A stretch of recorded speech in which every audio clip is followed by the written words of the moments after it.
Bonjour, aujourd'hui on va parler d'intérêt simple et d'intérêt composé. On va se créer une situation où tu investis de l'argent, peut-être à la banque. Au temps zéro, c'est-à-dire après que 0 secondes se sont écoulées, tu as investi 1000 $ tout de suite. C'est le début de l'expérience. Ton argent va rapporter ou fructifier à un taux de 10% d'intérêt. Voici le taux d'intérêt. Et bien, combien d'argent vas-tu avoir après un an? Tu vas avoir 10% de ce montant. On peut commencer avec l'intérêt simple. Alors, pour l'intérêt simple, on doit simplement calculer quel est 10% du montant initial emprunté ou déposé. Parce que oui, les intérêts, c'est une lame à deux coupants. Ça peut soit nous aider en fructifiant en nous donnant de l'argent ou nous pénaliser en étant de la dette. Donc, on pourrait voir les deux côtés de la médaille en même temps. On peut supposer ici que c'est le côté optimiste, que c'est de l'argent que tu fais fructifier. Alors, 1000 $, quel est 10% de 1000 $? On peut le calculer en passant 10%, c'est 10 sur 100. Et quand on divise un nombre par 100, on bouge la virgule de 2 places. Hein? Donc, ça va être 1, 2, ça va être égal à 0,1. Excellent. Parce qu'en passant 100%, ça veut dire 100 sur 100, ce qui est égal à 1. 0, 0. Alors, ici, on a 10%. Ça, c'est 10%. Si on en avait 10%, ça donnerait 100%. Ça donnerait 1. OK. Alors là, qu'est-ce qu'on va faire avec notre 0,1? Et on va le multiplier par notre valeur initiale. Alors, on avait investi ce montant ici. Je vais utiliser Excel et je vais faire que le nombre ici va être égal à notre montant d'argent initial. Hein? Ça, on le garde, ce montant d'argent. Mais on va pouvoir y rajouter plus 0,1 fois le montant initial, qui est 1000 $. Comme ça. Et on a 1100 $, c'est 10%. Maintenant, qu'est-ce qui va se passer la deuxième année et tout ça? Je vous montre un petit truc dans Excel. Si tu sélectionnes les deux cases qui sont ici et que tu tires, ça va continuer le pattern. On peut tirer jusqu'ici. Voilà. Alors, ce qu'on peut faire aussi de ce côté, on peut prendre le pattern et le continuer ainsi.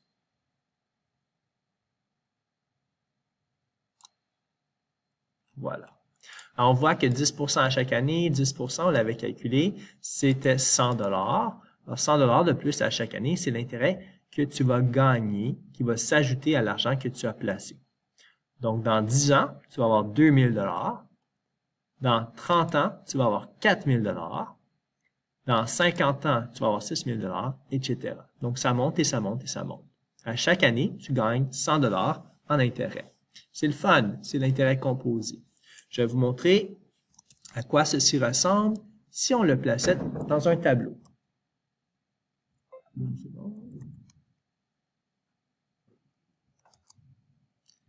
Donc, comment on le montre avec le tableau? Je vous le montre ici. Ça, c'est pour intérêt simple. Alors, je vais le marquer ici. L'intérêt simple. On peut remarquer qu'est-ce qui se passe, c'est qu'à chaque année, on a plus 100 $, plus 100 $, plus 100 $, plus 100 $. C'est toujours la même quantité qui est ajoutée. C'est ça qui est simple, c'est une addition, c'est plus simple addition, et c'est toujours le même montant. Si on veut faire une prédiction à long terme, on pourrait faire plus 100, plus 100, plus 100, plus 100, mais ça serait long.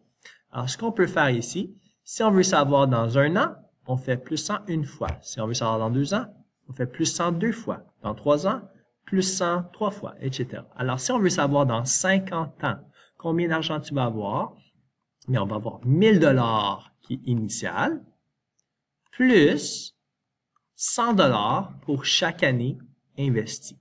Et si on le fait pendant 50 ans, on va avoir un grand total de 1000 $ plus 5000 $ et ça va donner 6000 $. Et on va vérifier dans le tableau Excel que c'est bien la bonne réponse. À 50 ans, dans 50 ans, on a bien 6000 $, effectivement. En passant, ce qui est intéressant de voir là-dedans, c'est que cette partie-là, c'est ce qu'on appelle le principal. C'est l'argent que tu as déposé. C'est l'argent pour lequel tu as travaillé avec ton emploi et que tu as déposé à la banque. L'argent ici, c'est pas de l'argent pour lequel tu as nécessairement travaillé, c'est pas nécessairement de l'argent pour lequel tu as eu un emploi, c'est simplement de l'intérêt que la banque te redonne en remerciement. Alors, on peut voir qu'à long terme, si tu investis pendant longtemps, on peut te remercier plus que ce que tu as emprunté ou donné à la banque. Intéressant. On peut faire plus d'argent avec l'intérêt que ce qu'on a investi. C'est pour ça qu'on peut faire beaucoup d'argent dans les marchés boursiers. 6 000 $, c'est bien 6 000 $. Mais maintenant, je vais vous montrer la méthode de l'intérêt composé, qui est habituellement celle qui est la plus utilisée. Je vais vous indiquer c'est quoi le problème avec l'intérêt simple. Le problème avec l'intérêt simple,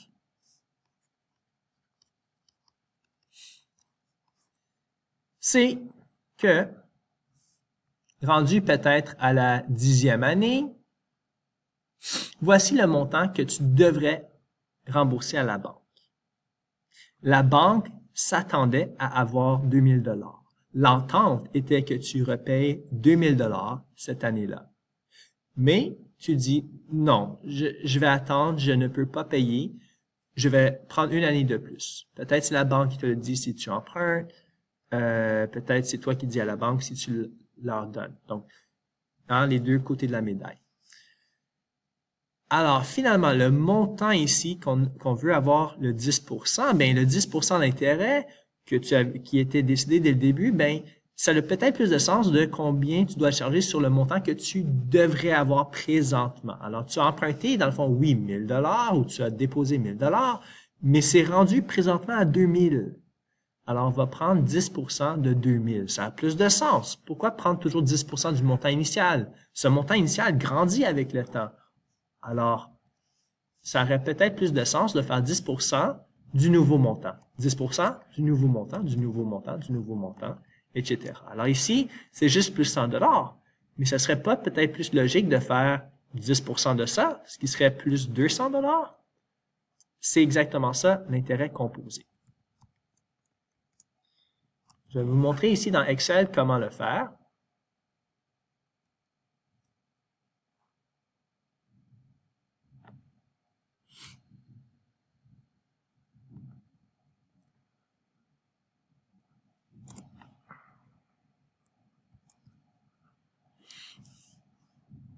Essentiellement,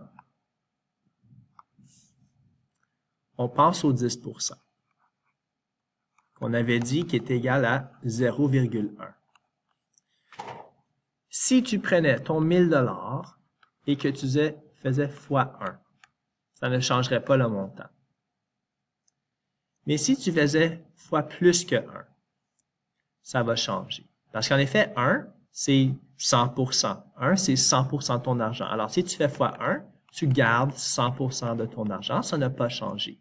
Mais si tu fais plus que 100%, tu gagnes 10%. Alors, on va ajouter ce 10% au 100%. Ça, c'est le 100% ici. Ça, c'est le 10% ici. Et quand tu l'ajoutes, ça donne 1,1. Et là, ça va grandir parce que c'est plus que juste une fois le nombre, c'est 1,1 fois, un petit peu plus qu'une fois le nombre. Et ça va donner 1100 $. On va le voir dans Excel. Fois 1,1 est égal à 1100 $. Veuillez noter que c'est le même montant que l'intérêt simple. La deuxième année, qu'est-ce qu'on va faire? Donc ici, cette année-là, qu'est-ce qu'on va faire? On va prendre encore le 10%, mais pas du montant initial, du montant qu'on est rendu à avoir maintenant. C'est voilà le nouveau montant. Ce n'est plus 1000 $, on est rendu à 1100. Alors on va prendre la valeur qu'on a ici et on va la multiplier par 110%. C'est ça, donner son 110%. Ça monte, c'est plus qu'avant. Et on a 1210. On peut continuer le pattern en tirant ça vers le bas. Et voilà. Et on peut voir la chose suivante.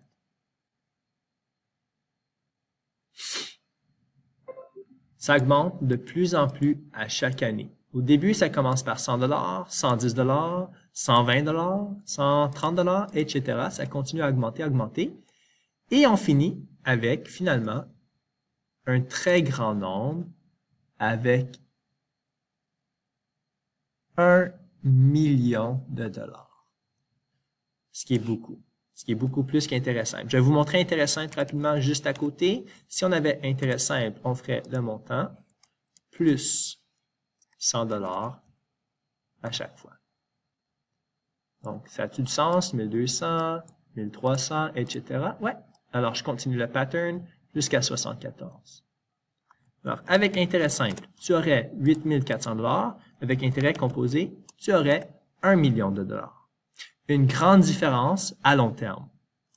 Au début, presque aucune différence. Mais rapidement, cette petite différence grandit et grandit et grandit. C'est les deux côtés de la médaille, par contre. Alors, si c'est de l'argent que tu as investi, tu aimerais la mettre investi composé. Mais si c'est de l'argent que tu empruntes de quelqu'un, que c'est une de tes dettes, attention aux intérêts composés, car ta dette va augmenter très rapidement et ça va être dur de repayer 1 million de dollars. Si c'est une dette à intérêt simple, c'est plus intéressant.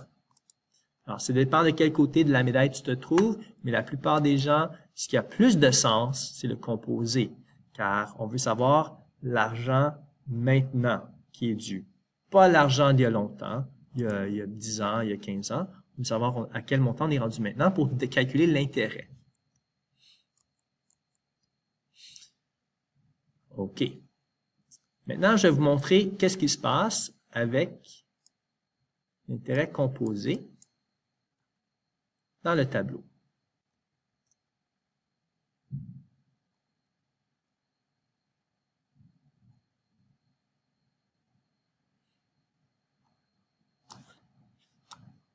OK. Alors, le composé, il est ici. Et on peut voir qu'à chaque fois, on fait fois 1,1, fois 1,1, fois 1,1, c'est la règle. Alors, la différence entre le simple et le composé, c'est premièrement, ici, c'est une addition pour le simple et c'est une multiplication pour le composé. Mais, c'est toujours la même quantité, hein, fois 1,1 ou plus 100 ici. Bien, si on voulait savoir qu'est-ce qui se passe dans 10 ans, il faudrait faire fois 1,1, 10 fois. Alors, on prendrait 1000 $ et on fait fois 1,1, fois 1,1, fois 1,1, fois 1,1. On a une façon beaucoup plus simple d'écrire ça. Si on a plusieurs 1,1, ça serait de faire 1,1 exposant 10. OK. Je vais montrer à la calculatrice.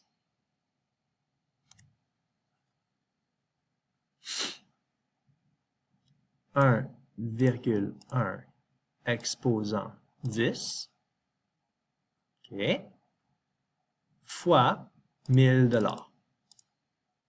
Et ça donne 253,74.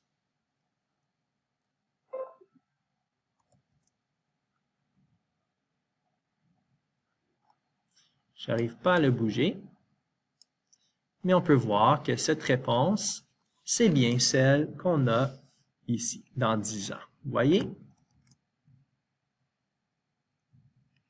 2593 et 74 cents. Alors, cette méthode, elle est très facile à calculer. On fait juste exposant le nombre.